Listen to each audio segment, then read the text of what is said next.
我现在在乌克兰的第二大城哈尔科夫，而今天我要带你走进乌克兰最大的住宅区萨勒蒂夫卡。它位于城市与村庄的交界处，距离俄罗斯边境只有35公里。也因为如此，在战争初期受到烽火的波及，受损严重。现在是恢复生机，还是一如死灰？跟着我的镜头一起看下去。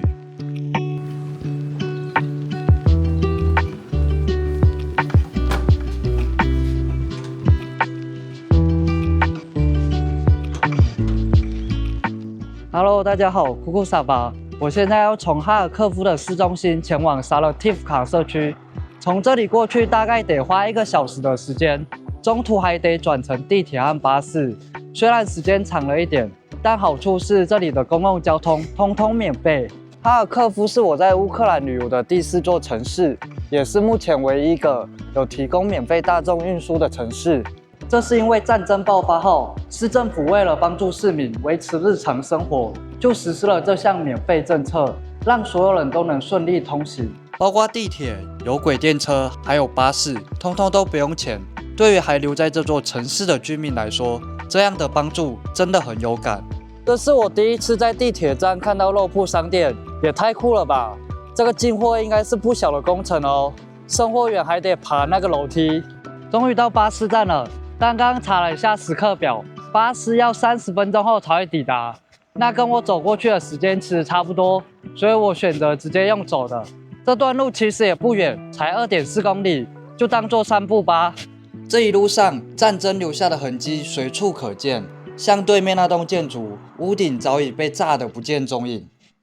现在也能听到防空警报，可能对面的无人机又来了。这里也能看到一些废弃的商店。旁边这里更严重，一整排的商店都已经荒废了，毫无生气。这里看起来像是车库，里面还有停着来不及开走的汽车。终于抵达萨勒蒂夫卡社区的入口了。我身旁这条马路啊，就是战争初期俄军进攻的路线之一。3年前，俄军就是开着坦克和装甲车从这条路进到市中心的，往那边开13公里就能抵达市中心，往这边开35公里。就能抵达乌俄边境，从这里就能看到战争遗留下来的痕迹。对面的加油站已经变成废墟了。旁边那条马路就是城市和郊区的分界线，左边是田野以及灌木丛，右边则是萨勒蒂夫卡社区。听柜台的妹妹说，从这条路进去会看到哈尔科夫受损最严重的地方。话不多说，我们一起去看看吧。对面好像有一间坝哦，这些壁画看起来不错。不知道是不是事后才画上去的，但很可惜，现在除了这些壁画，其他都是一片狼藉。这里只剩钢筋结构，不知道以前是干嘛用的。入口处这边看得出来，原本有一家商场，但因为它受损太严重了，所以现在也是一个废墟。然后从这个角度看过去，可以看到这2栋较新的大楼，也可以看到这一栋受损严重的公寓，真的是一个鲜明的对比啊！刚刚跟一位老奶奶聊天之后才知道。这2栋建筑其实是重建后的大楼。重建前，这2栋大楼是从边境算过来的第1栋和第2栋大楼，受损较为严重。目前已经重建好了，而旁边那栋也正在拆除。我旁边这栋大楼就是刚刚讲的那栋公寓，近看里面真的受损太严重了，也没有修复的价值，目前也是一个待拆除的状态。这栋大楼还有住人，但你看看周围都是受损的痕迹。真的很不可思议。楼下还有清洁的阿姨正在打扫马路。现在来进去看一下这栋社区的内部吧。这个社区真的没有几个人呢。偶尔会在路上看到几个人，但是大部分时间都是像这样没有人的状态。然后旁边这里还有废弃掉的游乐设施。刚走进这个社区啊，就发现这里的废墟真的是太多了。现在这里虽然一片宁静，可是看着这些公寓，还是会想着他们曾经经历了什么。每一栋房子或许都藏着自己的故事。这里的公园也是一片荒凉，杂草丛生，游乐设施也已经掉漆了。这个荡秋千的支架也都锈蚀成这样了，看起来很久没有人管理这个地方了。那边一整排都是废墟大楼，目前也可以听到他们正在施工拆除的声音。没想到这里还有工人在修补外墙，我还以为会直接拆掉重建。这栋大楼给我的反差感超级强，右边那面墙看起来就像刚盖好的一样，而左边那面墙完全就是废墟，好像是把两个完全不同的世界拼在一起。这栋大楼也是一栋整修过后的大楼，仔细观察还是可以看到受损的痕迹。这栋建筑不知道是什么，来进去看一下。这里的状况真的太让人震惊了，给你们看看，那个墙壁都直接倒下了，然后这边还有很多桌子，感觉是一间学校哦。这边还有玩具车，该不会是幼稚园吧？现在来到另一边，这里还有迷你size的游乐场。防空警报又响了，但外面的人一样从容不迫。这里还有一些小朋友的玩具和鞋子，看得真的很让人不是滋味。这是这栋建筑的正门口，刚刚用 Google 翻译查了一下上面的文字，没想到这真的是幼稚园。如果没有亲自来这边的话，我还真的很难想象，连幼稚园都会受到波及。但还好事故发生的时候是礼拜天，没有人因此受伤。发现这里有好多这种一根一根的东西，旁边这个不知道是不是防空洞，等一下有机会来去问一下当地人好了。拍片拍一拍又有防空警报了，这个城市的防空警报次数真的很多，每个小时都有好几次。你们看这栋大楼，它的外观已经刷漆换新，但是在它旁边这栋，是已经废弃的大楼，这样的强烈对比真的是让我很诧异。这里的居民还在努力过日子，真的很不容易，我也很佩服他们。但同时我也很好奇，为什么他们会选择继续待在这边？所以我打算去采访几个当地居民。你不觉得这里很危险吗？ Да, опасно. И очень опасно. Да, опасно. Но это мой дом, и мы никому нигде не нужны. Лучше жить в своем доме. Возможно, это так, но я не боюсь. Это мой дом, и я здесь живу. Поэтому я не боюсь. Прилетит так прилетит. 有想过搬走吗？ Езде думали, но ехать особо некуда. Здесь наш дом. Мы здесь живем. И будем жить, как бы что ни случилось. Нет, не думала о переезде. Нет, я никогда не думала о том, чтобы переехать. Я здесь живу и буду продолжать жить. Насколько это возможно. Хорошо или плохо, но жить будем дальше. Как видите, мы вот садим цветы, деревья, разводим домашних животных. 每天都会听到炮火声吗？ Ну, выстрелы слышим, не сказать, что прям каждый день, но очень часто. Да, я слышу выстрелы каждый день. Вот там, с той стороны, на границе с Россией. Там наши военные бьются, не пускают в Харьков. Да, выстрелы мы слышим каждый день. Как сбивают шахеды, как летят они, жужжат, как мотоциклы. Регулярно. 想问一下，那边那个管子是什么？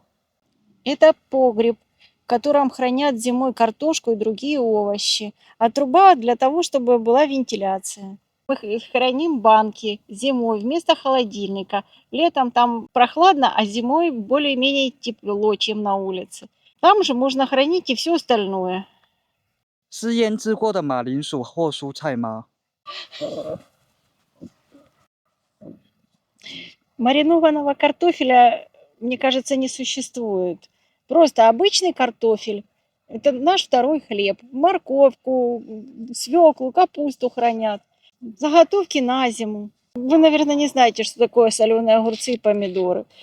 Такого за границей не делают. Это наш чисто такой славянский вариант. 一路走来，眼前大多是被战火摧残的建筑、断垣残壁，让人感受到战争留下的沉重痕迹。不过让我意外的是，当我越往后走，看到越来越多的居民，这一带的房屋看起来也相对比较新、比较完整。周围还有一些游乐设施和杂货店，让人感觉这里的生活正在慢慢恢复。这是我离前线最近的一次。当朋友知道我要来这样的地方，都纷纷提醒我要注意安全。你问我会不会害怕？也许因为这次是我第2次来到乌克兰，走过几座经历风暴的城市，那种出来时的恐惧，已经慢慢转化成一种沉重的感受，不是麻木，而是理解的更多。当你亲眼看见这里的人们依然生活，依然微笑，依然努力向前时，会让人重新思考什么是坚强，什么是希望。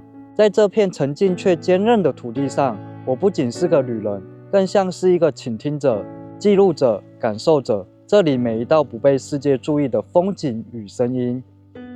就在这样一个每天仍有飞弹威胁的城市，还有一位来自日本的爷爷经营着一间特别的咖啡厅。他是土子文哲，今年已经77岁了。3年来，他始终陪伴着这座城市的人们，也因此获得了乌克兰传奇人物奖。而他的咖啡厅每天都为哈尔科夫的居民免费提供一份温热的午餐。除了午餐，他也创办了一间图书馆，提供儿童安心读书的环境。这里不只是借书的地方，也是人们短暂避开现实，寻找安静与温暖的空间。你当初为什么会选择来到乌克蘭？私は最初東京オリンピックが終わった後に、2022年の9月ですか、ポーランドのワルシャワに移住するつもりで来ました。ところが、2023年1月24日、プーチンがウクライナに侵攻して、ワルシャワのセントラルステーションにたくさんのウクライナの人が避難してきました。そこで私はボランティア活動をしていたら、ウクライナのキエフにたくさんの避難民がいるという話を聞いたりニュースで見ましたので、私はキエフに最初、2023年の3月にキエフに来ました。那是什么样的契機讓你決定留在哈爾科夫？キエフでウクライナ軍に加盟しました。そしてキエフで軍に入ってトレーニングを続けていたところ、ハリコフにたくさんの避難民が地下鉄に住んでいるという話を聞いて、私はハリコフに来ました。最初に地下鉄に200人ぐらい住んでいましたが、彼女たちは私が初めてここに来た外国人だというふうに言いました。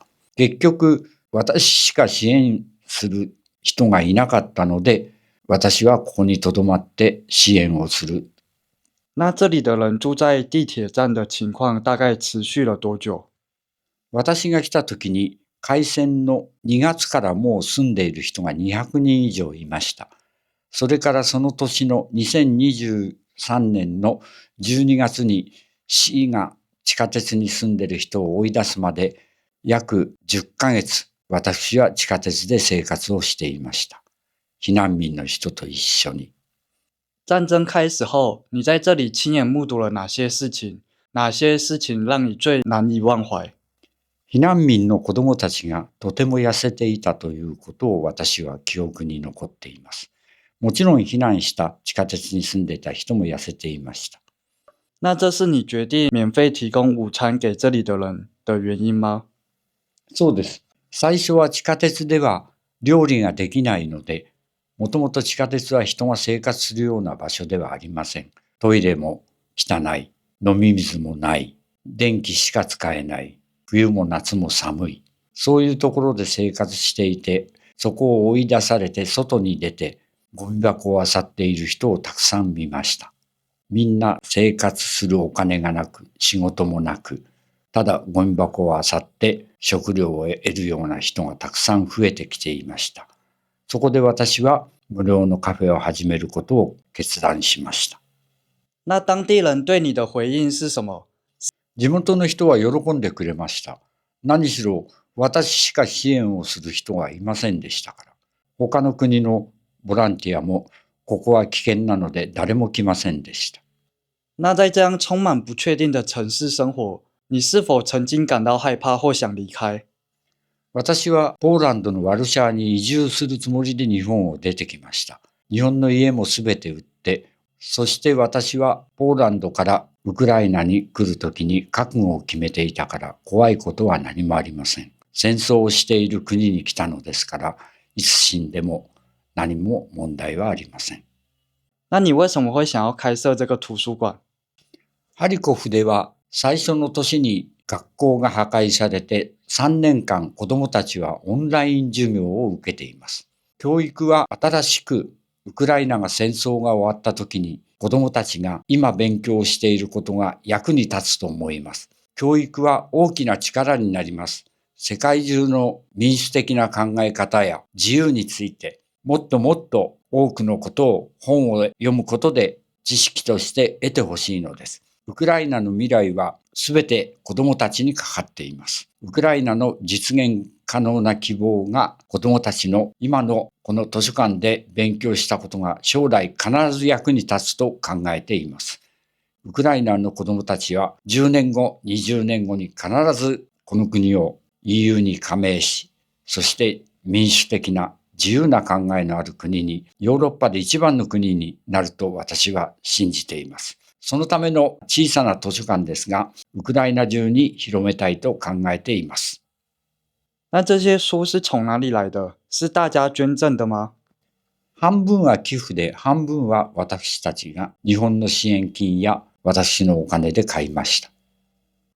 离开哈尔科夫前，我问自己一个问题：为什么我会来？也许是想看看那些新闻里看不到的真正的坚强和脆弱。3年前，没有人相信哈尔科夫撑得住，但他撑住了。今天，这里的人们依然在过日子，在重建，也在笑。我想，这就是乌克兰人的韧性。离前线最近的第2大城，我看到的不是毁灭，而是活着。